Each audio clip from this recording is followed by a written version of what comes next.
unawaahidi nini na mikutano yako wakati unaianzia hapa katika eneo la mlima, eneo la biashara? Tukimalizia kwanza, nataka ujue ya kwamba pale Nairobi tulifanya mikutano mingi sana Nairobi, na watu wa Nairobi walichangamkia mikutano hayo. Kulikuwa na visa vya wizi hapa na pale, kwa sababu Nairobi, unajua vile mambo yalivyo Nairobi, na sitarajii kwamba yale mambo ya wizi ya hapa na pale itatokea katika msafara huu, kwa sababu tunawaelewa watu wa huku mashinani, watu wa mlima ni watu wa amani, ni watu ambao wanaelewa mambo ya maendeleo. Hatuja kuja hapa kufanya siasa, tumekuja hapa kupangana na wananchi wa hapa, mambo ya miradi yao, mambo ya maendeleo yao, tuweze kujua vile tutasonga mbele. Mimi nataka niwaeleze ndugu zangu watu wa Mlima Kenya, kwanza nawashukuru sana kwa sababu ya kuniamini, kunipatia kura zenu, na mimi nataka niwahakikishie ile kazi mlinipatia ya kusomesha watoto wetu na kuhakikisha kwamba kuna walimu, kuna taratibu ya sawa sawa ya masomo, hiyo kazi nitatekeleza.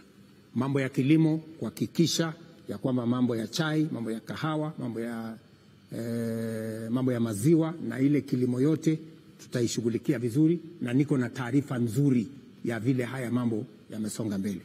Mambo ya barabara zenu, kama ni Maumau, barabara zile zingine zote mtajionea wenyewe, kwa sababu sasa tuko na tumedhibiti uchumi wa Kenya, na sasa tuko na pesa ya kukamilisha hiyo miradi.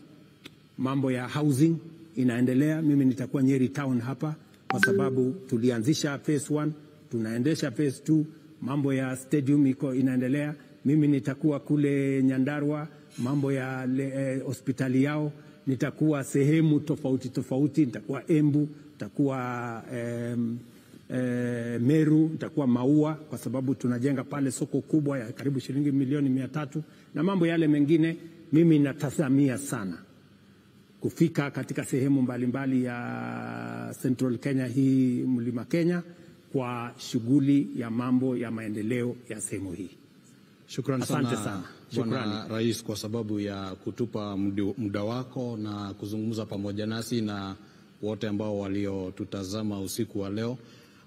Bila shaka kuna wengi ambao wanauliza maswali ya aina mbalimbali, ni kumaanisha kwamba bado kuna kibarua cha kuelezea wananchi ni vipi ambavyo serikali inafanya kazi. Sina shida na kueleza wananchi, kwa sababu hiyo ni kazi yangu, kuwaeleza. Kuna social media na propaganda yake, kuna watu wakora na mambo yao, lakini kazi yangu ni kuweka ukweli na kufanya kazi na wananchi. Shukrani sana Mheshimiwa Rais, kwa sababu ya kutupatia muda wa kuweza kuzungumza pamoja nawe, na kwa niaba ya wanahabari wenza ambao tumekuwa nao, na vile wale wote ambao walishirikiana kuhakikisha kwamba upeperushaji huu wa kipindi hiki umekufikia kwa njia ambayo ni nzuri. Tunashukuru sana wote, na kwa hivi sasa tutarejesha studioni mbalimbali. Kabla wacha hata mimi nitoe shukrani kwenu Naam, kwa kunipatia nafasi ya kuongea na watu wa Mlima Kenya kupitia kwa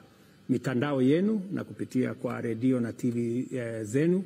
Nawatakia heri, nawatakia baraka. Asanteni sana. Tunashukuru sana na tunakutakia ziara nzuri katika eneo hili la Mlima Kenya, na baada ya hii labda pia kutakuwa na ripoti ya kuwekwa kwa msasa kama Wakenya watakuwa wamefurahia. Sawa.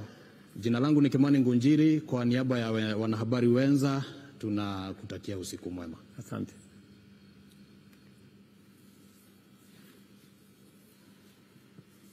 Lakini kuna Kimani Ngunjiri mwingine namjua.